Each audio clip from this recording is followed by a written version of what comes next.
이 시간 오늘 주시는 하나님의 말씀은 출애굽기 4장의 말씀입니다. 출애굽기 4장 1절에서 12절까지의 말씀, 제가 봉독하겠습니다. 1절로 12절입니다. 모세가 대답하여 이르되 그러나 그들이 나를 믿지 아니하며 내 말을 듣지 아니하고 이르기를 여호와께서 네게 나타나지 아니하셨다 하리이다. 여호와께서 그에게 이르시되 네 손에 있는 것이 무엇이냐? 그가 이르되 지팡이니이다. 여호와께서 이르시되 그것을 땅에 던지라 하시매 곧 땅에 던지니 그것이 뱀이 된지라. 모세가 뱀 앞에서 피하매 여호와께서 모세에게 이르시되 네 손을 내밀어 그 꼬리를 잡으라. 그가 손을 내밀어 그것을 잡으니 그의 손에서 지팡이가 된지라. 이는 그들에게 그들의 조상의 하나님 곧 아브라함의 하나님, 이삭의 하나님, 야곱의 하나님 여호와가 네게 나타난 줄을 믿게 하려 함이라 하시고, 여호와께서 또 그에게 이르시되 네 손을 품에 넣으라 하시매 그가 손을 품에 넣었다가 내어보니 그의 손에 나병이 생겨 눈같이 된지라. 이르시되 네 손을 다시 품에 넣으라 하시매 그가 다시 손을 품에 넣었다가 내어보니 그의 손이 본래의 살로 되돌아왔더라. 여호와께서 이르시되 만일 그들이 너를 믿지 아니하며 그 처음 표적의 표징을 받지 아니하여도 나중 표적의 표징은 믿으리라. 그들이 이 두 이적을 믿지 아니하며 네 말을 듣지 아니하거든 너는 나일 강물을 조금 떠다가 땅에 부으라. 네가 떠온 나일 강물이 땅에서 피가 되리라. 모세가 여호와께 아뢰되 오 주여 나는 본래 말을 잘하지 못하는 자니이다. 주께서 주의 종에게 명령하신 후에도 역시 그러하니 나는 입이 뻣뻣하고 혀가 둔한 자니이다. 여호와께서 그에게 이르시되 누가 사람의 입을 지었느냐? 누가 말 못하는 자나 못 듣는 자나 눈 밝은 자나 맹인이 되게 하였느냐? 나 여호와가 아니냐? 이제 가라. 내가 내 입과 함께 있어서 할 말을 가르치리라. 아멘. 왕자 모세가 준비하고 벼르었던 시간은 이제 허무하게 수포로 돌아가고 이 광야의 도망자가 되어 이후 40년 동안 왕자의 모습이 다 벗겨집니다. 힘이 빠질수록 하나님의 시간은 채워져 가고 이 양을 인도하는 일에 충실했던 일상의 어느 순간에 흔하디 흔한 떨기나무에 붙은 불꽃 가운데서 하나님의 음성을 듣습니다. 너의 신발을 벗으라. 너의 모든 권리를 내려놓으라는 명령입니다. 왕자에서 양치기가 된 운명도 비참한데 이제 종으로서 완전한 복종을 요구하세요.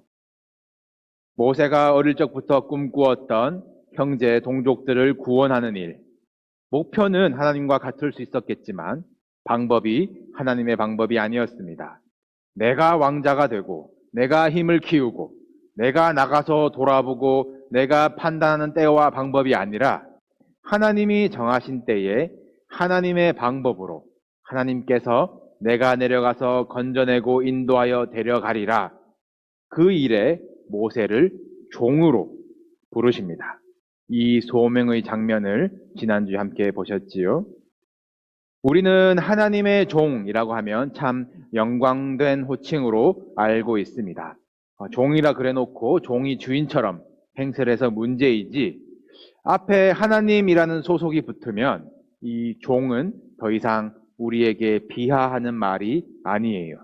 이것을 목회자에게만 쓰시면 안 됩니다. 우리 모두 부르심 받은 하나님의 종 일꾼이고 그렇게 사시다가 하나님 품에서 자녀의 권세를 누리셔야 합니다. 그런데 하나님의 종이 된다는 것에 있어서 모세는 지금 조금 다른 상황에 있어요. 아브라함과 이삭과 야곱의 하나님으로 나타나셨던 여호와께서 오랜 침묵을 깨고 드디어 나타나셨는데 지금 약속하셨던 그 아브라함의 자손들은 애굽의 노예가 되어 있습니다. 자기 백성을 돌보시지 않는, 구원하시지 않는, 못하시는, 어쩌면 애굽의 신들보다 열등한 하나님으로 여겨져 온 지난 400년이에요. 나보고 상대하라 하시는 이는 신의 아들 이 바로인데 내가 하나님을 만났습니다. 나는 하나님의 종입니다. 이 나서는 것이 쉽지가 않습니다. 그 전에 넘어야 할 현실적인 어려움은 더 크게 느껴집니다. 오늘 본문 첫 구절에서 모세가 한 푸념, 그들이 나를 믿지 아니하며 내 말을 듣지 아니하고 하나님이 나에게 나타나신 것도 믿지 않을 것입니다. 여기서 그들은 애굽 사람이 아니라 동족 히브리인들이에요. 원어로 최상급을 써서 절대로 믿지 않을 것이다 라고 단언하고 있습니다. 이미 가기 전에 포기하고 있어요. 안 가겠다는 것입니다. 하나님을 온전히 신뢰하지 못할 때 두려운 것은 하나님이 아니라 사람이지요. 무엇이 모세를 두렵게 만듭니까? 노예 생활 중인 히브리인들은 40년 전 모세를 기억할 것입니다. 왕자 모세가 히브리인 편들어서 애굽 관리를 쳐 죽인 사건. 알고 보니 그도 히브리인이었다.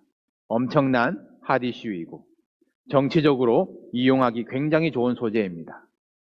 특정 지역, 특정 계층의 갈등과 분노를 대중을 다스리는 정치적 도구로 사용하는 것은 오늘날에도 여전하지 않습니까?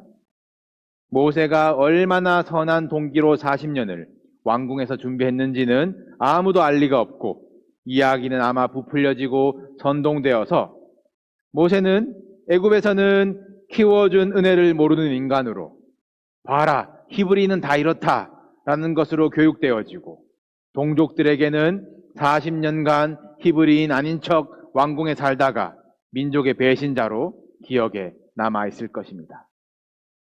아마 태생조차 왕의 명령을 어긴 자, 나일강에서 죽었어야 하는 자로 존재가 부정당할 것이에요. 모세에게 이미 애굽은 상처입니다. 낳아주신 어머니도 길러주신 어머니도 그곳에 있지만 돌아갈 수 없는 곳.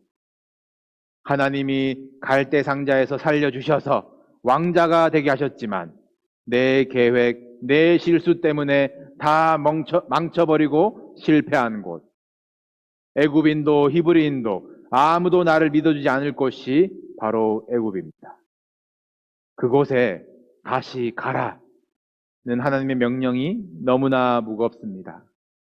가라 명령하신 하나님께 모세의 첫 대답이 내가 누구이기에 바로에게 가며 이스라엘 자손을 애굽에게서 인도하여 내리이까 대답했습니다. 내가 누구이기에. 이것은 겸손한 말이 아니라 모세의 자존감이 바닥까지 떨어져 있는 것을 드러내는 말이지요. 우리가 하나님의 부르심에 반응해 보고자 할 때 우리의 발목을 붙잡는 것이 과거 신앙생활의 실패의 기억, 또 포기하게 만드는 것은 나의 낮은 자존감입니다. 여러분, 자존감과 자존심은 구분하셔야 됩니다. 네가 무슨 선교냐, 내가 무슨 중보기도냐, 이것은 신앙적인 자존심이 낮으신 분들이에요. 거꾸로 세상에서 눌린 자존심을 교회에서 높이려고 하는 경우로 사람을 이해해야 될 때도 있습니다. 자존심은 남과 비교했을 때의 나의 모습입니다. 자존감은 스스로 생각했을 때의 나의 모습이에요. 자존심을 우리가 다 버리지는 못하겠지요. 그러나 거기서 자유하셔야 됩니다. 또 남의 자존심은 존중할 줄 아셔야 돼요. 그리고 자존감은 건강하게 세워져야 합니다. 자존감이 낮으신 분들은 누가 내가 너를 잘 아는데 그러면 딱히 잘못한 것 없는데 괜히 가슴이 콩닥거리고 긴장되지요. 작정하고 신앙생활 해보고자 도전할 때에 네가 무슨 너 죄인이잖아. 너 도망자잖아. 너 죽었어야 하는 악이었잖아. 온 세상이 비아냥거릴 것 같은 그 두려움에 선한 동기가 또 수치를 당할까 그 민망함에 낮은 자존감 때문에 순종의 걸음을 내딛지 못하시는 것을 볼 때면 참 안타깝습니다. 이사를 하든지 은퇴를 하든지 교회를 옮기든지 환경을 싹 바꾸어야 다시 시작, 소명에 응답할 수 있겠다 생각마저 드시는 것은 아니신지요. 애굽에 다시는 못 가겠습니다 라는 지금 모세와 같은 심정이십니다. 하나님은 부르심 앞에 주저하며 변명하며 회피하고 있는 모세에게 물으십니다. 네 손에 있는 것이 무엇이냐? 양 한 마리 자기 것 없는 모세의 손에는 목자의 지팡이 하나만이 있습니다. 하나님은 이것을 땅에 던지라고 말씀하세요. 모세는 곧 땅에 던집니다. 가치 있는 것이 아니면 쉽게 던져지지요. 그런데 모세의 지팡이가 뱀이 되어서 모세를 위협합니다. 모세가 뱀 앞에서 피하매.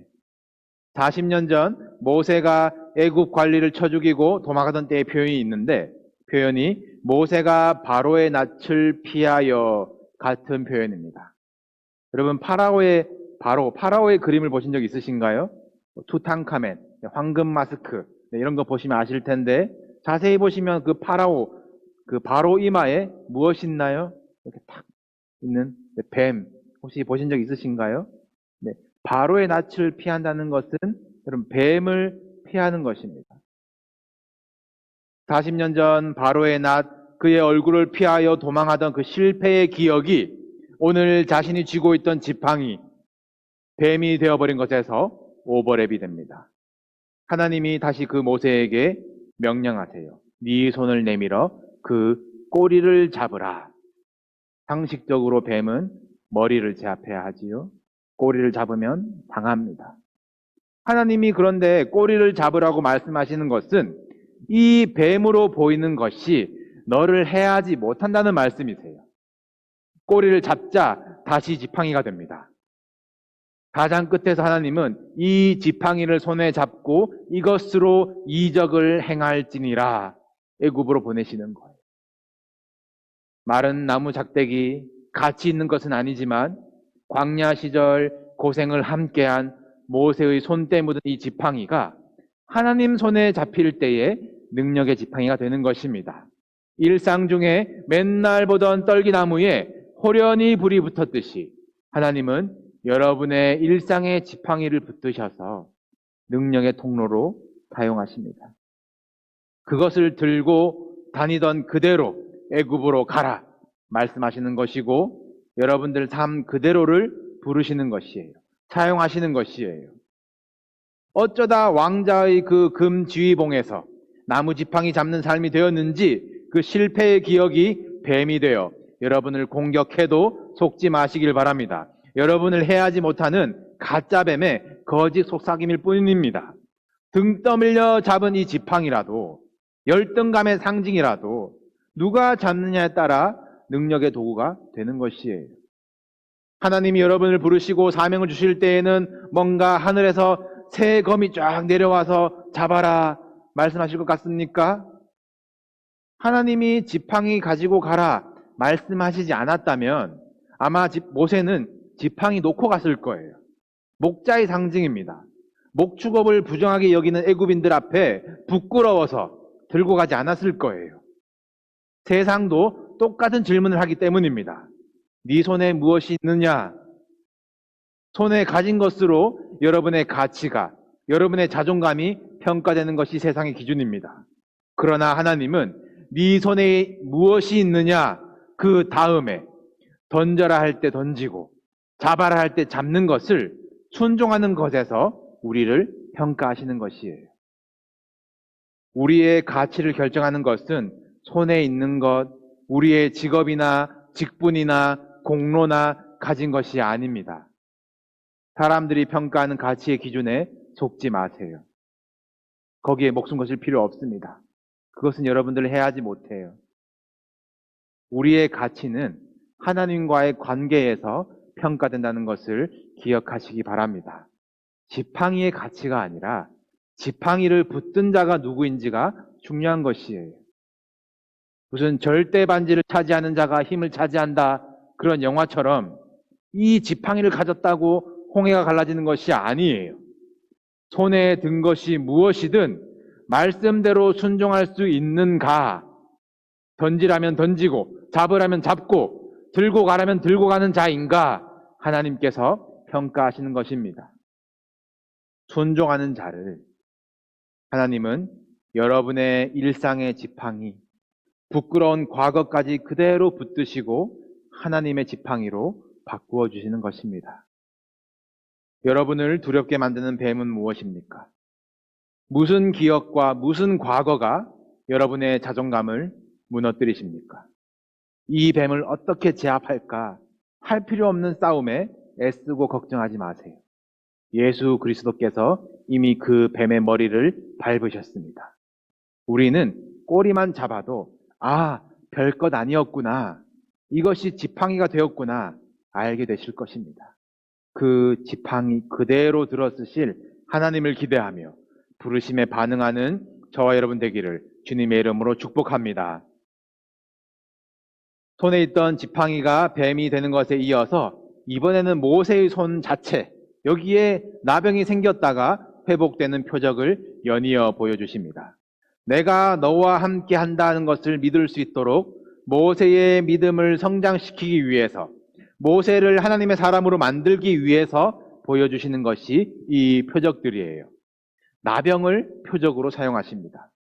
믿지 않는 자에게는 나병이 재앙이지만 믿는 자에게는 나병도 표적이 되는 것이에요. 애굽의 10가지 재앙이지만 이스라엘 자손들에게는 10가지 표적이 되는 것이에요. 여러분이 만난 고난과 어려움이 믿음의 표적이 되게 하십시오.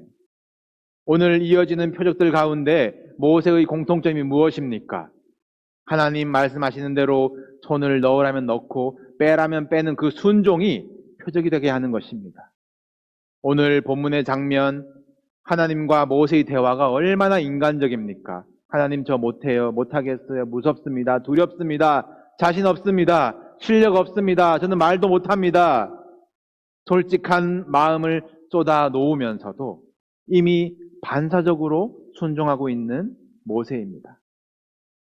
여러분, 자신만만히 성령 충만히 애굽에 당당히 들어가서 홍해 가르고 나오는 그 스케일도, 순종도, 그 큰 순종도 멋있지만 여러분의 일상에 떨기나무에 불이 붙으나 사라지지 않고 여러분이 늘 쥐고 있던 지팡이에서 하나님이 경험되고 손을 넣고 빼는 사소한 일에서 말씀대로 순종해보는 도전이 일어나시기를 축복합니다. 순종의 습관 가운데 표적이 일어나는 것이에요. 내 손에 능력이 생겼나 보다. 내가 지팡이를 던지고 잡으니까 표적이 일어나네. 생각하지 못하도록 그 손에 나병을 내리시고 또 회복시키는 것을 통해서 이 능력이 앞으로 모세의 모든 사역이 하나님께 달려있다는 것을 알게 하십니다. 모세의 이 손이 하나님께 올라가면 이기고 내려오면 지는 것이에요. 지팡이 도구의 표적, 도구를 잡은 손의 표적에 이어서 이제는 다음 표적을 예고하십니다. 나일강에 가서 물을 떠다 부어라. 잘 아시다시피 10가지 재앙 중에 첫 번째 재앙입니다. 하필 나일강에서 시작하시네요. 모세와 동시대에 태어난 모든 남자들은 던져져 죽었던 나일강입니다. 하나님께서 이스라엘 백성의 고통의 소리와 눈물을 들으셨다라고 하셨거든요. 가장 한 맺힌 부모의 눈물이 서린 곳이 바로 나일강 아니겠습니까? 그 물이 피가 된다는 것, 하나님은 분명히 보고 계셨고 기억하신다는 표적이 되는 것이에요. 하나님의 부르심은 하나님의 눈물이 있는 곳으로 향하는 것입니다. 그런데 모세도 나일강에 좋은 기억은 갖고 있지 않습니다. 어머니는 나를 버리신 것일까? 나는 왜 살아남았을까? 운이 좋았던 것은 아닐까? 모세가 다시 하나님의 부르심을 회피하기 시작합니다. 하나님, 저는 말을 잘 하지 못합니다. 라고 변명을 해요. 오늘 10절을 보시면 모세는 두 시절로 구분을 하는데요. 본래 말을 잘 하지 못하고 주께서 주의 종에게 명령하신 후에도 역시 그러합니다. 이 본래라는 말은 이 왕자 모세의 때를 이야기하거든요. 사도행전에 보시면 모세는 애굽의 모든 지혜를 배워 그의 말과 하는 일들이 능하더라 라고 나오는데, 모세가 내가 원래 본래부터 말을 잘 하지 못한다 라고 자신의 자존감을 가지게 된 것은 언제이겠습니까? 되돌아보시면 모세가 애굽 관리를 쳐 죽인 다음 날 히브리 사람들이 서로 싸우다가 말리는 모세에게 말합니다. 누가 너를 우리의 재판장으로 삼았느냐?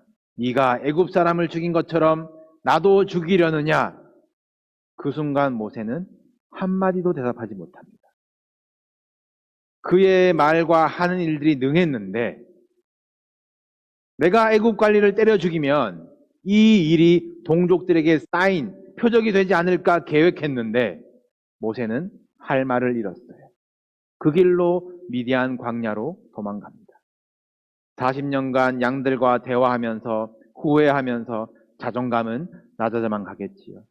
다시 나일강에 서면 이 트라우마처럼 혀가 굳어져 버릴 것 같은 두려움에 있는 모세에게 하나님은 말씀하십니다. 누가 사람의 입을 지었느냐? 나 여호와가 아니냐? 가라, 내가 너의 입과 함께 있어 할 말을 가르치리라. 이제 모세의 말이 하나님의 표적이 됩니다. 사랑하는 성도 여러분, 여러분의 손과 입이 표적이 되게 하십시오. 여러분 삶에 성령이 함께 하시는가? 여러분 손에 가진 것과 여러분의 언어를 보면 알 수 있습니다. 손가락질하고 움켜쥐는 손입니까? 나병 같은 손을 품에 넣어 기도하는 손이 되게 하십시오. 살리는 손, 위로하는 손으로 하나님이 회복시키실 것입니다. 여러분의 입에 하나님이 함께 계셔 할 말을 가르치십니다. 축복의 언어를 쓰십시오. 감사의 말을 하시길 바랍니다. 여러분의 말이 표적이 될 것입니다. 마지막으로 오늘 읽진 않았지만 본문 직후에는 그래도 자신 없어 하는 이 모세를 위해서 하나님은 형 아론을 붙여주십니다. 아론을 표적으로 주셨어요. 손이 표적이고 말이 표적이고 사람이 표적입니다. 하나님께서 여러분에게 붙여주신 사람은 누구입니까? 남편과 아내, 자녀, 부모, 가족들, 직장 동료들, 속회 식구들, 한교회 성도들, 전혀 표적같이 하는 사람, 시험같이 여겨진 사람들이 있습니까? 기도하면 눈물만 나온 사람들이 있습니까? 오늘 모세에게 주신 표적들은 믿음으로 받을 때에 뱀이 표적이 되고 나병이 표적이 되고 실패와 낮은 자존감이 표적으로 바뀌어집니다. 여러분의 사람들도 여러분의 손과 말을 통하여 하나님의 은혜의 표적이 될 줄로 믿습니다. 하나님이 부르시고 네 손에 있는 것이 무엇이냐 물으십니다. 여러분 들고 있는 것 그대로, 여러분 손 안에 있는 사람들을 품고 여러분의 삶 그대로 하나님께 나아가십시오. 순종할 때에 이것을 표적으로 바꾸실 것입니다. 마가복음에는 예수님의 마지막 약속이 있습니다. 믿는 자들에게는 이런 표적이 따르리니 그들이 내 이름으로 귀신을 쫓아내며 새 방언, 말을 말하며 뱀을 집어 올리며 무슨 독을 마실지라도 해를 받지 아니하며 병든 사람에게 손을 얹은즉 나으리라. 여러분의 손과 입과 사람들을 통하여 하나님의 표적을 경험하는 성도님들 되시기를, 예수 그리스도의 십자가의 표적 위에 우리의 자존감을 두시기를 주님의 이름으로 축복합니다.